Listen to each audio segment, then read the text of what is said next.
Now we are going to discuss arrays. First we will see what do you mean by array.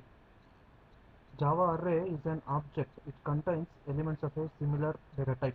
In other words, it is a set of homogeneous elements. Next we will see some of the properties. All the elements are stored in consecutive memory location. Consecutive memory location in the sense one after the other we are going to store the values. All the elements are accessed using index. Array in Java is index based. The first element of the array is stored at the 0th index, second element is stored on first index, and so on. Next, declaration of an array. Syntax: data type, array name, size. Data type is nothing but it specifies the type of data, array name, name of an array, then size, total number of elements to be stored in an array, and it is an integer constant. Example: int a of 10. Int a of 10 refers to 10 cells of integers allocated in memory.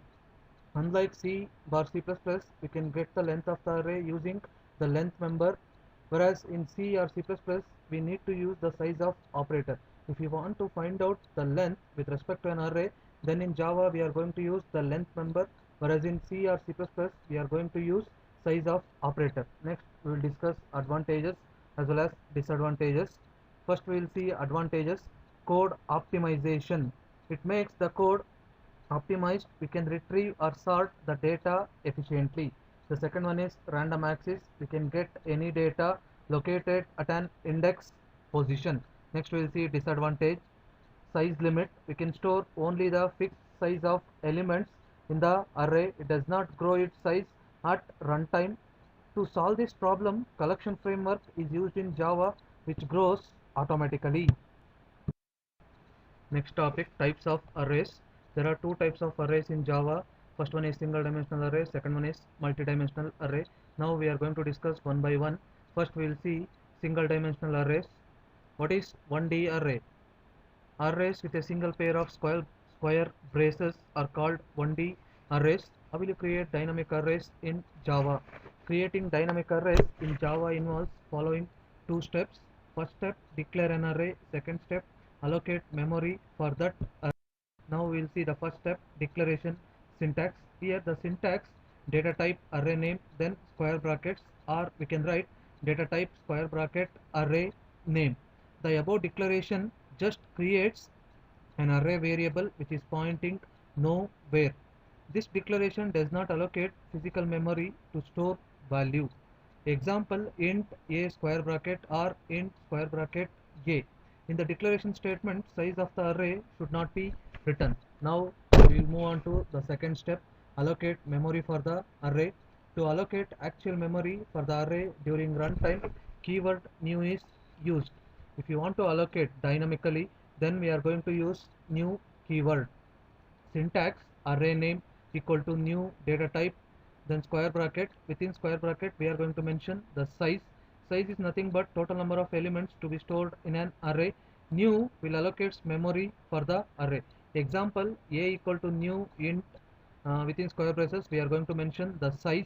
Here new allocates memory for the array a to store 5 integer values, that is a of 0, a of 1, a of 2, a of 3, a of.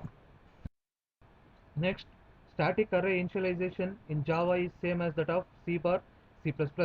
That is data type array name, then square bracket equal to v1 v2 up to vn.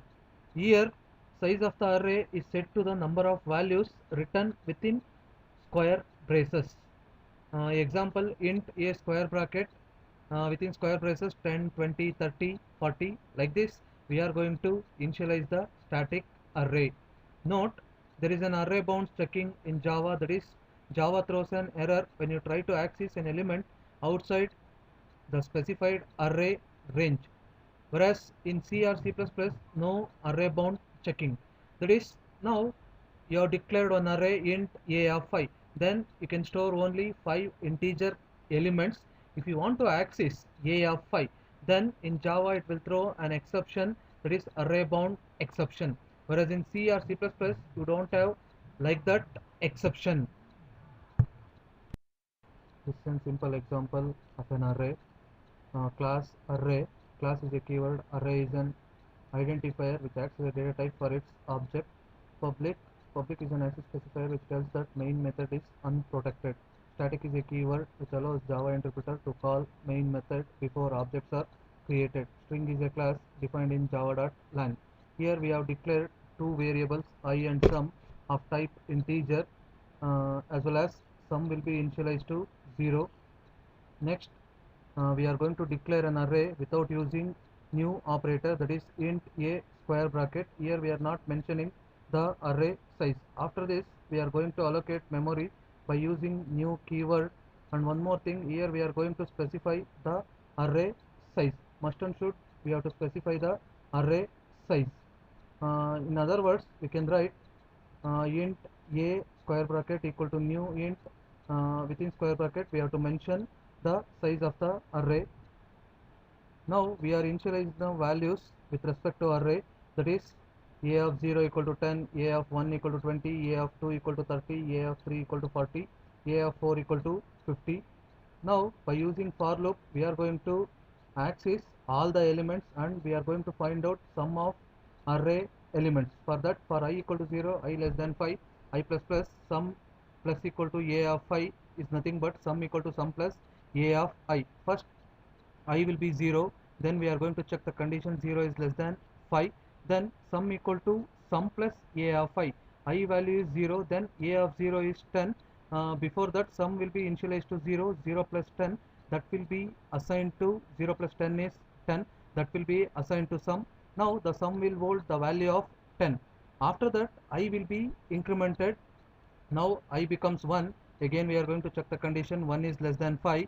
Then sum equal to sum plus a of I. Now I value is 1, a of 1 is 20, that is 20, sum value will be 10, 10 plus 20 is 30, that will be assigned to sum. After that I will be incremented. Now I value is 2, 2 is less than 5, again the sum equal to sum plus a of I.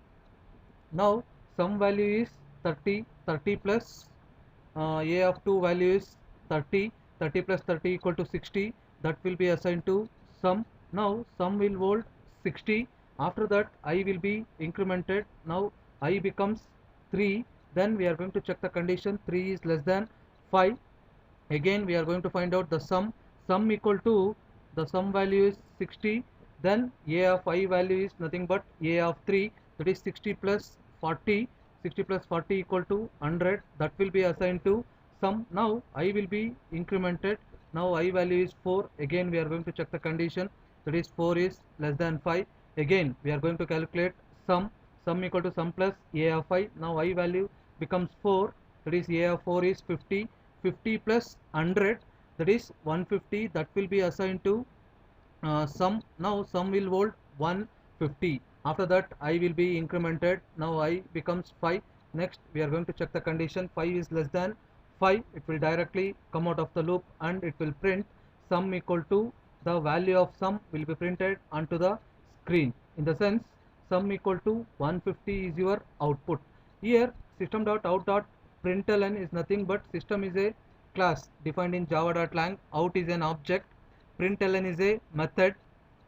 Whatever we are going to print, that will be enclosed within a pair of square brackets.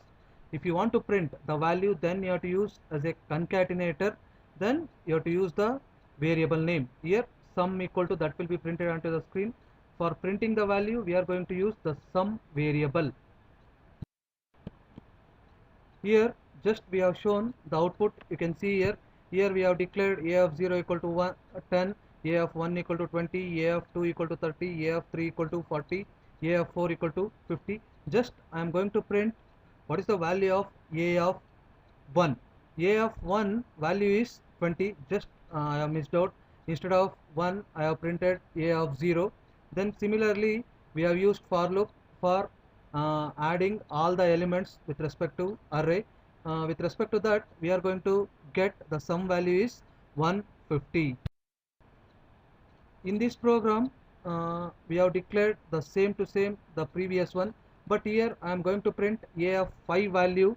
Here whenever you are going to print a of 5, you are going to get an array index out of bounds exception, because only we have mentioned the size will be 5, but we are going to print the fifth element, That's why you are going to get array index out of bounds exception error.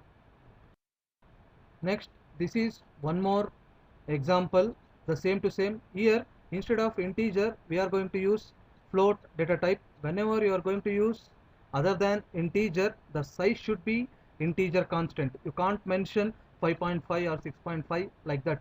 Only you can mention the other data type, that is float, a of a square bracket, then a equal to new float, then within that we are going to mention the size. For initializing a of 0 equal to 10.2, if you want to write 10.2, then you have to typecast into floating point, otherwise you are going to get an error. Here all of the values will be initialized and that will be typecast into float. Now if I want to print a of 0 value, then you are going to get the floating point value.